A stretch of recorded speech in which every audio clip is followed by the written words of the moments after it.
بسم اللہ الرحمن الرحیم۔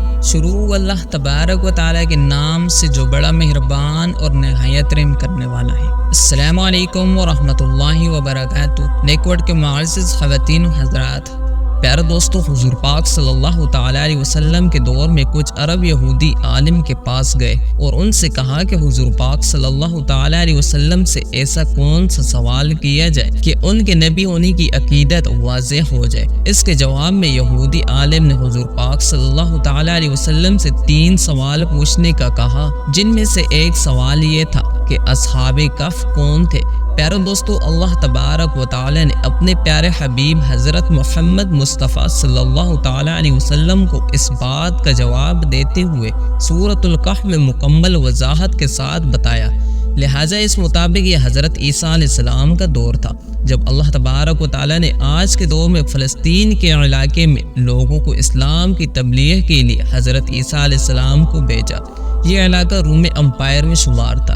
یہ لوگ بت پرستی کیا کرتے تھے۔ یہاں پر ایک یہودی بادشاہ کی سرداری تھی۔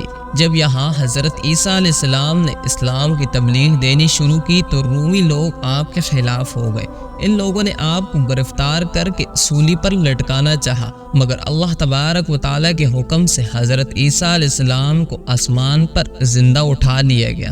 اس واقعے کی کچھ عرصے بعد رومی حکومت کے ساتھ یہودی لوگوں نے بغاوت شروع کر دی۔ پیارے دوستو، اس کے رد عمل میں ٹائٹس نامی رومی بادشاہ نے غصے میں ہو کر یروشلم اور فلسطین پر حملہ کر دیا اور اسے مکمل تباہ کر دیا، حتیٰ کہ اس نے بیت المقدس کو بھی پورا تباہ کر دیا۔ اس بادشاہ نے 150 لاکھ سے بھی زیادہ یہودیوں کو قتل کر دیا اور کچھ یہودی بچ کر فلسطین سے بھاگ نکلے، اور یہ صرف عیسائی لوگ جو صرف حضرت عیسیٰ علیہ السلام کو ماننے والے تھے اور آپ کی تعلیم کے پیروکار تھے، صرف وہی فلسطین میں رہ گئے۔ پیارے دوستو، اس زمانے میں دقیانوس نامی ایک بادشاہ کی حکومت تھی جو رومی تھا اور بتوں کی پوجا کیا کرتا تھا۔ لہٰذا اس بادشاہ نے عیسائی لوگوں پر ظلم و ستم کرنا شروع کر دیا۔ چنانچہ ایک روز اس بادشاہ نے حضرت عیسیٰ علیہ السلام کو ماننے والے لوگوں کو اپنے دربار میں بلایا اور ان لوگوں سے کہا کہ میں تم لوگوں کو چند دنوں کی مہلت دیتا ہوں کہ تم لوگ اپنے دین عیسائیت سے باز آ جاؤ، ورنہ میں تمہیں قتل کروا دوں گا۔ پیارے دوستو، حضرت عیسیٰ علیہ السلام کے ماننے والے یہ پیروکار لوگ اصحاب کہف تھے، جن کے واقعے کا ذکر قرآن مجید کی سورۃ الکہف میں وضاحت میں موجود ہے۔ ان نوجوانوں نے جب یہ دھمکی سنی تو بہت زیادہ پریشان ہو گئے، کیونکہ یہ لوگ اس بادشاہ سے لڑنے کی ہمت و قوت نہیں رکھتے تھے، اور نہ ہی اس شہر میں یہ لوگ زندہ رہ کر عیسائیت کی تعلیمات جاری رکھ سکتے تھے، ورنہ دقیانوس نامی بادشاہ ان کو قتل کروا دیتا۔ لہٰذا ان لوگوں نے شہر چھوڑنے کا ارادہ کیا اور اللہ تبارک و تعالیٰ کی ذات پر بھروسہ کر کے شہر سے نکل گئے، اور یہ سوچ رکھتے تھے کہ اللہ تبارک و تعالیٰ ہماری مدد کریں گے اور ہمیں کوئی نیا راستہ بتائیں گے۔ یہاں تک کہ یہ لوگ پہاڑ کے ایک غار میں چھپ گئے اور وہاں ان لوگوں کو نیند کا غلبہ آیا اور وہ لوگ نیند میں سو گئے۔ پیارے دوستو، یہاں تک کہ یہ لوگ 300 سال تک سوتے رہے۔ جب دقیانوس نامی بادشاہ نے ان لوگوں کو تلاش کروایا تو اسے معلوم ہوا کہ یہ لوگ اسی غار کے اندر موجود ہے۔ دقیانوس نے غصے میں آ کر حکم دیا کہ غار کے سامنے ایک دیوار بنائی جائے تاکہ غار کا منہ بند کر دیا جائے اور یہ لوگ اسی غار کے اندر رہ کر مر جائے اور کبھی باہر نہ آ سکے۔ جبکہ یہ کام جس شخص کے ذمہ لگایا وہ بہت ہی ایماندار اور نیک دل کا تھا۔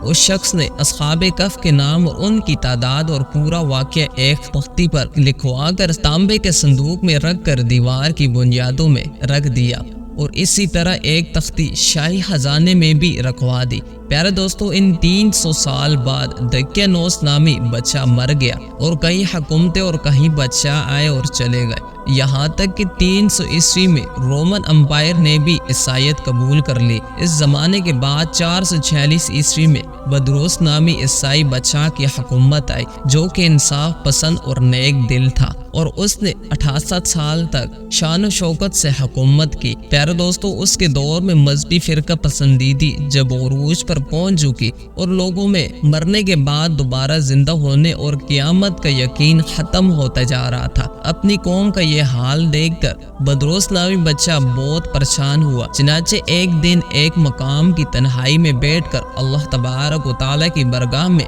بے قراری سے دعا کرتا رہا کہ ہے اللہ، کچھ ایسی نشانی ظاہر فرما کہ میری قوم کے لوگوں کا ایمان دوبارہ پھر سے تازہ ہو جائے، ان لوگوں کو ایک خدا ہونے کا اور مرنے کے بعد زندہ ہونے کا اور قیامت کے آنے کا یقین ہو جائے۔ اور اللہ تبارک و تعالیٰ نے اس کی دعا کو قبول فرمایا۔ پیارے دوستو، ایک دن ایک لڑکا بکریاں چرانے کے لیے اس غار کے پاس پہنچا۔ دوستو، یہ وہی غار ہے جس غار میں اصحاب کہف سو رہے تھے، اور اس بکریاں چرانے والے لڑکے نے چند لوگوں کو جمع کر کے اس دیوار کو گروا دیا۔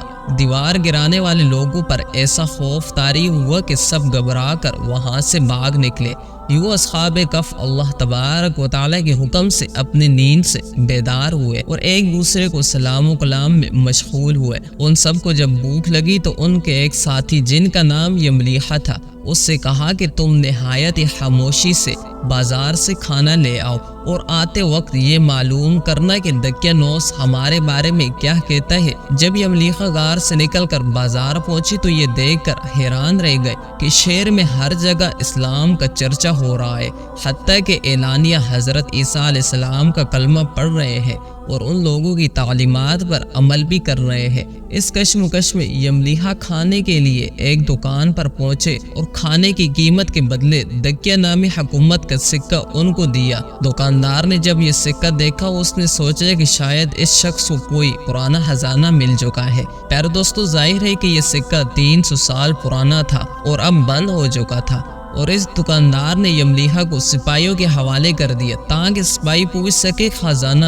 کہاں ہے۔ جب سپاہیوں نے یملیحہ سے پوچھا کہ بتاؤ وہ خزانہ کہاں ہے، جواب میں یملیحہ نے کہا کہ میرے پاس کوئی خزانہ موجود نہیں، کہ یہ ہمارے علاقے کا سکہ ہے۔ سپاہیوں نے کہا کہ یہ سکہ تو 300 سال پرانا ہے، جبکہ تم لوگ ابھی جوان ہو، سچ سچ بتاؤ کہ یہ معاملہ کیا ہے تاکہ اس کا کوئی حل نکالا جا سکے۔ جواب میں یملیحہ نے سپاہیوں سے کہا کہ تم مجھے پہلے یہ بتاؤ کہ دقیانوس بچہ کا کیا حال ہے۔ سپاہیوں نے یہ نام سنا تو انہوں نے کہا کہ اس نام کا بچہ اس روح زمین پر کہیں بھی موجود نہیں ہے، مگر ہاں سینکڑوں سال پہلے اس نام کا ایک بے ایمان بچہ گزرا تھا جو بتوں کی پوجا کیا کرتا تھا۔ جب سپاہیوں کا یہ جواب سنا تو یملیحہ بہت ہی زیادہ حیران ہوئے، اور یملیحہ نے کہا ابھی کل ہی تو ہم اس بچہ سے اپنی جان اور ایمان بچا کر بھاگے تھے، اور میں اور میرے ساتھی قریب ہی ایک غار میں چھپ گئے تھے، جبکہ میری باقی ساتھی بھی ابھی اس غار میں موجود ہے۔ تم لوگ میرے ساتھ چل کر اپنی آنکھوں سے کیوں نہیں دیکھ لیتے؟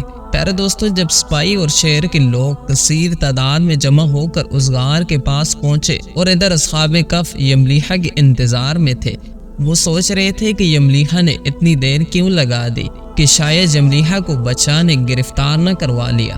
اصحاب کہف نے جب بہت سے لوگوں کا شور سنا کہ وہ غار کی طرف آ رہے ہیں، وہ سمجھے کہ دقیانوس کے سپاہیوں کو ہمارا پتہ چل گیا، وہ ہمیں گرفتار نہ کر لے، لہٰذا وہ لوگ اللہ تبارک و تعالیٰ کے حمد و ثنا اور ذکر میں مشغول ہو گئے۔ سپاہی جب غار پر پہنچے تو انہوں نے تانبے کا ایک صندوق دیکھا اور ان لوگوں نے اس صندوق کو کھولا۔ اس صندوق کے اندر ایک تختی تھی جس پر اصحاب کہف کے نام اور یہ لکھا ہوا تھا کہ یہ مومنین کی جماعت ہے اور دقیانوس بچہ کے ظلم سے بچنے کے لیے اس غار میں موجود ہے، لہٰذا جب اس غار کا منہ کھلے تو لوگ اصحاب کہف کا حال جان سکے۔ پیارے دوستو، سپاہی یہ دیکھ کر حیران و پریشان رہ گئے۔ جس سپاہیوں کو سمجھ نہ آیا تو انہوں نے اپنے بچہ بدروس کو اطلاع دی۔ بدروس بچہ نے جب یہ خبر سنی تو وہ فوراً اپنے ساتھیوں کے ساتھ اس غار پر پہنچے۔ اصحاب کہف غار سے نکل کر بچہ کے ساتھ تمام واقعے بیان کیا۔ بدروس نے سجدے میں گر کر اللہ تبارک و تعالیٰ کا شکر ادا کیا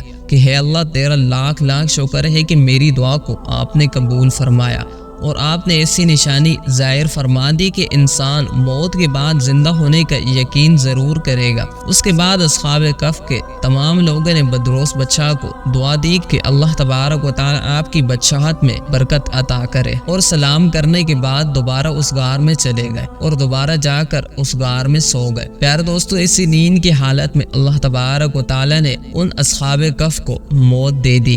بچہ بدروس نے لکڑیوں کا ایک بڑا صندوق بنا کر اصحاب کہف کی لاشوں کو اس میں رکھوا دیا۔ بدروس بچہ نے غار کے منہ پر ایک مسجد بھی بنوا دی۔ پیارے دوستو، اصحاب کف کی تعداد میں بہت سے علماء کرام کی بہت سی رائے آتی ہیں۔ حضرت عبداللہ بن عباس رضی اللہ تعالی عنہ فرماتے ہیں کہ اصحاب کف کی تعداد 7 تھی، بلکہ 8واں ان کا کتا تھا، اور اصحاب کف کے ناموں میں بھی بہت اختلافات موجود ہے۔ حضرت علی رضی اللہ تعالی عنہ سے روایت ہے کہ اصحاب کف کے نام یہ تھے: یملیحہ، مکشنہ، مشلینہ، مرموش، گورنوش، شازنوش، اور ساتواں ساتھی ان کا ایک چرواہ تھا جو ان کے ساتھ چل پڑا تھا، جن کا ذکر آپ نے نہیں فرمایا، جبکہ ان لوگوں کے کتے کا نام قطیر تھا۔ پیارے دوستو، یہاں سوچنے کی بات یہ ہے کہ آخر ایسا ممکن کیسے ہوا؟ اصحاب کف پر وقت اثر انداز کیوں نہیں ہوا، اور نہ ہی ان کے جسموں میں کوئی تبدیلی ظاہر ہوئی،